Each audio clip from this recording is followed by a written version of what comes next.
स्नेहनील startup fishing या चॅनलवरती आपल्या सर्वांचं स्वागत आहे. विद्यार्थी मित्रांनो, पवित्र पोर्टलच्या माध्यमातून जी टेट परीक्षा 3 आहे त्यानुसार भरती जी होत आहे ही तिसरी पवित्र पोर्टलची शिक्षक भरती या ठिकाणी सुरू आहे. विद्यार्थी मित्रांनो, आस्थापनेच्या माध्यमातून ज्या काही जागा देण्यात येणार आहेत त्या जागा आतापर्यंत नेमक्या किती आलेल्या आहेत आणि राहिलेले दिवस जे काही 1-2 दिवस शिल्लक राहिलेले आहेत यामध्ये विद्यार्थी मित्रांनो आपल्यासाठी खूप मोठी संधी उपलब्ध आहे. अपेक्षेप्रमाणे जागा ज्या आहेत त्या पुढे चालल्या गेल्यात, म्हणजे खूप जास्त जागा आपल्याला पाहायला मिळत आहेत आणि आपल्याला असं वाटत होतं की 10 ते 12 हजार भरती होईल, 6 ते 7 हजार पर्यंत जागा येतील, जागाच नाही आहे असं विविध युट्यूबच्या माध्यमातून किंवा विविध पेपरच्या बातम्यांमधून आपण वाचलेलं होतं आणि आता मात्र आपण 22,000चा पल्ला पार होताना या ठिकाणी दिसत आहे. म्हणजे 23,000 पुन्हा 1 ते 2,000 जागा या ठिकाणी 2 ते 3 दिवसांमध्ये येऊ शकतात. अशा पद्धतीनं 23,000 प्लस जागा आपल्याला या ठिकाणी पवित्र पोर्टलच्या भरतीमध्ये पाहायला मिळत आहे.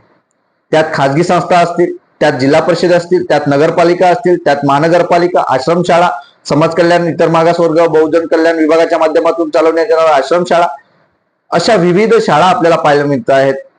अध्यापक विद्यालय.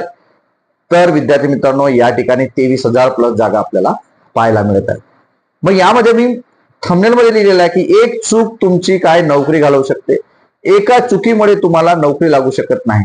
ते म्हणजे काय तर प्राधान्यक्रम देत असताना एक चूक आपण करणं गरजेची नाही किंवा एक चूक आपण जाणीवपूर्वक करू शकतो. सिली मिस्टेक हा शब्द तुम्हाला माहिती आहे.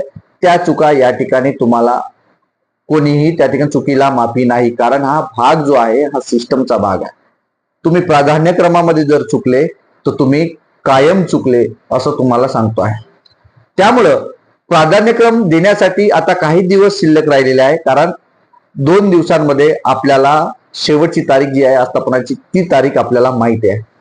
आता पुढे डेट एक्सटेंड होते की नाही हे आपल्याला माहिती नाही, परंतु डेट एक्सटेंड झाल्या, जेव्हा डेट एक्सटेंड झालेल्या आहेत तेव्हा मात्र जागा वाढलेल्या आहेत आणि या जागा वाढलेल्या आहेत म्हणून तुमच्या सर्वांच्या आशा मात्र पल्लवित झालेल्या आहेत. हे सुद्धा समजून घेणं गरजेचं आहे. नुकसान आपलं झालेलं नाही, एवढंच की लेट जायचं पण थेट जायचं या दृष्टीनं आपल्याला सर्वांना काम करायचं आहे. विद्यार्थी, प्रत्येक विद्यार्थी हा स्वतःचा जिल्हा प्राधान्यक्रमाच्या दृष्टीनं पाहत असतो. प्रत्येकाला गाड्यांची फ्रिक्वेन्सी, ट्रेनची फ्रिक्वेन्सी, शहराची फ्रिक्वेन्सी, बरोबर, राहण्यासाठी योग्य आहे की नाही, या सर्व बाबींचा विचार प्रत्येक जण करत असतो आणि प्रत्येक जण स्वतःच्या जिल्ह्याचाच विचार करीत असतो. आणि आपल्याला एक लक्षात ठेवायचं आहे की तुम्ही ज्या वेळेला चूक कोणती करायची नाही, आपल्या सर्वांना माहिती आहे या 2 प्राधान्यक्रम आपल्याला देता येणार आहे. एक मुलाखती शिवाय, एक मुलाखती सह. म्हणजे तुम्हाला एका ठिकाणी मुलाखत द्यायची नाहीये, डायरेक्ट नोकरी लागणार आहे. म्हणजे काय, तुम्हाला प्रिफरन्स द्यायचे आहेत. आता सर्व माहिती तुम्ही अपलोड केलेली आहे, आता तुम्हाला प्रिफरन्स द्यायचे आहेत. प्रिफरन्स म्हणजे विदाऊटचे प्रिफरन्स तुम्हाला द्यायचे आहेत. काही विद्यार्थी काय करतात, विदाऊट, मी पहिल्यांदाच माझं ही भरती आहे तर मी काय करतो, मला विदाऊट वालाच लागले पाहिजे किंवा विदाऊट शाळेमध्ये मला जिल्हा परिषदच मिळाली पाहिजे, मला 6वी ते 8वीच मिळाले पाहिजे, मला माझ्या गावातच मिळालं पाहिजे, माझ्या गावाच्या जवळ शाळा आहे. अशा पद्धतीनं जर तुम्ही जर डोकं ठिकाणावर ठेवून जर प्रिफरन्स दिले नाही, तुम्ही फक्त आणि फक्त मला प्रायव्हेट नको, मला मुलाखतीशिवाय मला काही गरज नाही असं जर तुम्ही म्हणत असाल, तुम्हाला जर मार्क कमी असेल आणि तुम्ही जर मुलाखती शिवाय जर टाकत असाल तर नक्कीच तुमचा या ठिकाणी गेम होईल आणि ती तुमची चूक असणार आहे. म्हणून तुमच्या मार्क्स नुसार तुम्हाला प्रिफरन्स टाकायचे, तुमच्या कॅटेगरीनुसार तुम्हाला प्रिफरन्स टाकायचे, तुमच्या माध्यमानुसार तुम्हाला प्रिफरन्स टाकायचे, तुमच्या विषयानुसार तुम्हाला प्रिफरन्स टाकायचे आहेत. हे सर्वात महत्वाचं आहे. या सर्व बाबींमध्ये महत्वाचं आहे तुमचे टेटचे मार्क्स. त्यामुळं मुलाखती शिवाय जर तुम्ही पहिले 10 ते 15 प्रिफरन्स टाकत असाल तर विद्यार्थी मित्रांनो बाकीचे तुमच्या मार्क्सनुसार मुलाखती सह टाका.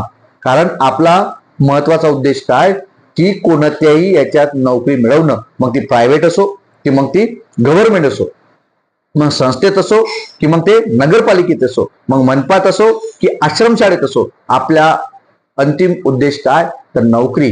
त्यामुळं ही चूक आपल्याला करायची नाही की फक्त मुलाखती शिवाय द्यायचे आहेत किंवा मुलाखती सहज द्यायचे आहेत, असं करायचं नाही.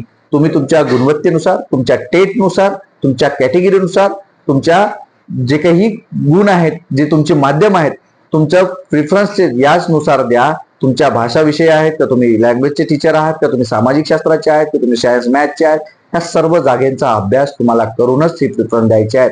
अन्यथा तुमची एक चूक ही खूप महागात पडेल. हेच या व्हिडिओमध्ये सांगतोय की या चुका तुम्हाला करायच्या नाही आहेत विद्यार्थी मित्रांनो.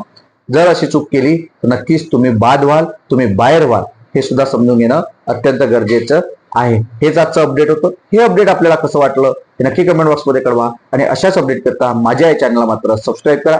डिस्क्रिप्शन बॉक्समध्ये असणाऱ्या जी लिंक आहेत, टेलिग्राम व्हॉट्सअपची लिंक आहे, त्याच्यावरती जॉईन व्हा, जेणेकरून तुम्हाला मोफत एकही रुपया न घेता एक आपला मित्र म्हणून, एक डिपार्टमेंटल माणूस म्हणून किंवा एक शिक्षण विभागात आम्हीही काम करतो आहे, तर त्यानुसार तुम्हाला, तुम्ही सुद्धा, आपण भाऊबंद आहात, बहिणी आहात, तर तुम्ही सुद्धा या शिक्षण विभागात तुमचं स्वागत आहे, जेणेकरून आम्हाला तुम्हाला मदत करता येईल. विद्यार्थी मित्रांनो, जर तुम्हाला नक्कीच मदत पाहिजे असेल तर व्हॉट्सअप ग्रुपच्या माध्यमातून माझ्याशी संपर्क साधू शकता. धन्यवाद.